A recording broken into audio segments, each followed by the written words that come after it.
Baiklah, dalam kesempatan kali ini saya akan menarasikan Pancasila sebagai dasar nilai pengembangan ilmu. Sumber dan informasi terkait dengan hal-hal sebagai berikut. Yang pertama, Pancasila sebagai dasar nilai pengembangan ilmu yang terbentuk dalam sifat inklusif, toleran, dan gotong royong dalam keragaman agama dan budaya. Yang kedua, beberapa kasus yang terkait dengan kedudukan Pancasila sebagai dasar nilai pengembangan ilmu yang memperlihatkan sikap bertanggung jawab atas keputusan yang diambil berdasar pada prinsip musyawarah dan mufakat dalam kehidupan ilmiah. Yang ketiga, beberapa contoh tentang perumusan Pancasila sebagai karakter keilmuan Indonesia. Yang keempat, beberapa ilustrasi tentang karakter keilmuan berdasar Pancasila. Yang kelima, menggambarkan model pemimpin, warga negara, dan ilmuwan yang Pancasila di lingkungan sekitar Anda. Yang keenam, seruan pemimpin pemerintah tentang pencegahan COVID-19 kepada masyarakat, pendidikan, sampai dengan belajar di rumah bagi peserta didik dan pendidik. Nah, narasi dari sumber dan informasi di atas adalah Pancasila sebagai ideologi negara merupakan kristalisasi nilai-nilai budaya dan agama dari bangsa Indonesia. Pancasila sebagai ideologi bangsa Indonesia mengatur seluruh aktivitas kehidupan bermasyarakat, berbangsa, dan bernegara. Demikian pula halnya dalam aktivitas ilmiah.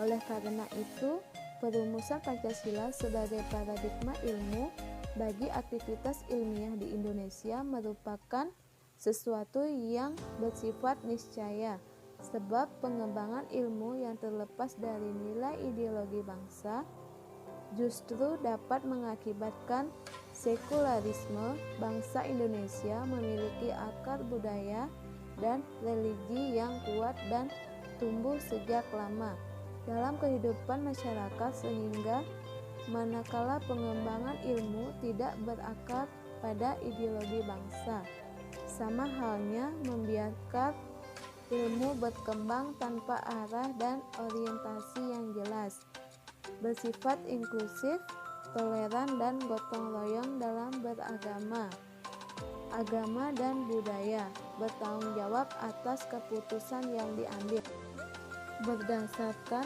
pada prinsip musyawarah dan mufakat, merumuskan Pancasila sebagai karakter keilmuan Indonesia, merumuskan konsep karakter keilmuan berdasarkan Pancasila, menciptakan model pemimpin, warga negara, dan ilmuwan yang Pancasila.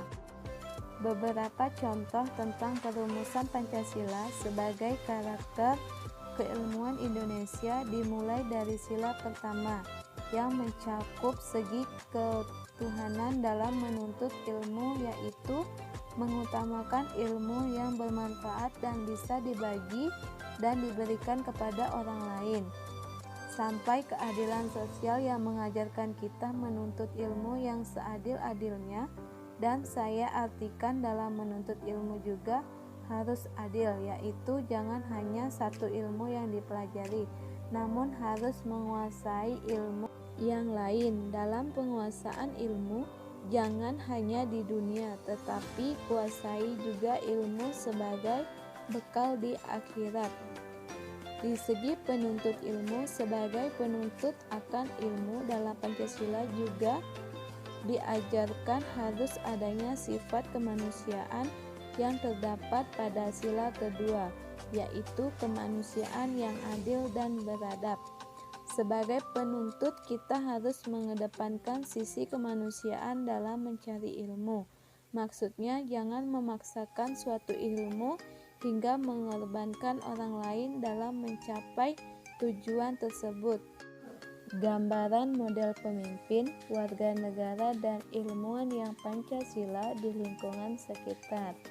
Pemimpin yang Pancasila yaitu pemimpin yang baik dan memiliki misi untuk membawa bangsa dan negaranya untuk menggapai cita-cita bangsa, yaitu membawa penyelenggaraan kehidupan berbangsa dan bernegara Indonesia ke arah terwujudnya kehidupan yang berketuhanan, berkemanusiaan, berkesatuan, berkerakyatan, berkeadilan sosial.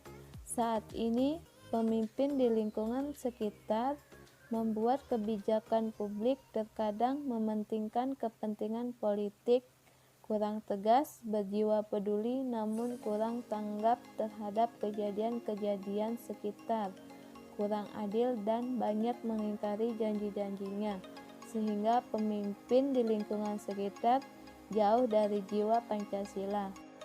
Pancasila bertujuan untuk membentuk good citizenship atau warga negara yang baik. Artinya bahwa warga negara Indonesia dalam kehidupan berbangsa dan bernegara harus berdasar Pancasila.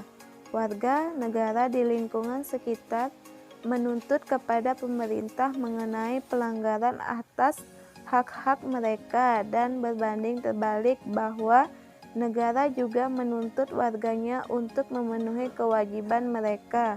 Adapun hak-hak warga negara yaitu hak untuk hidup, hak untuk berkeluarga, hak atas kelangsungan hidup, hak untuk mengembangkan diri, mendapat pendidikan yang layak, hak untuk memajukan diri, hak atas jaminan, perlindungan, dan kepastian hukum, hak untuk beragama, hak menyampaikan pendapat, hak milik pribadi, serta kewajiban yang harus dilakukan yaitu wajib mentaati hukum dan pemerintah, wajib ikut serta dalam upaya pembelaan negara, wajib menghormati hak asasi manusia orang lain, wajib tunduk kepada pembatasan yang ditetapkan undang-undang, wajib ikut serta dalam usaha pertahanan dan keamanan negara. Ada pula seruan pemerintah tentang pencegahan COVID-19 kepada masyarakat dan pendidikan. Pemerintah pusat memberikan seruan kepada pemerintah daerah sesuai dengan surat edaran tentang pedoman pencegahan virus COVID-19 pada masyarakat Indonesia. Adapun bunyi seruan tersebut antara lain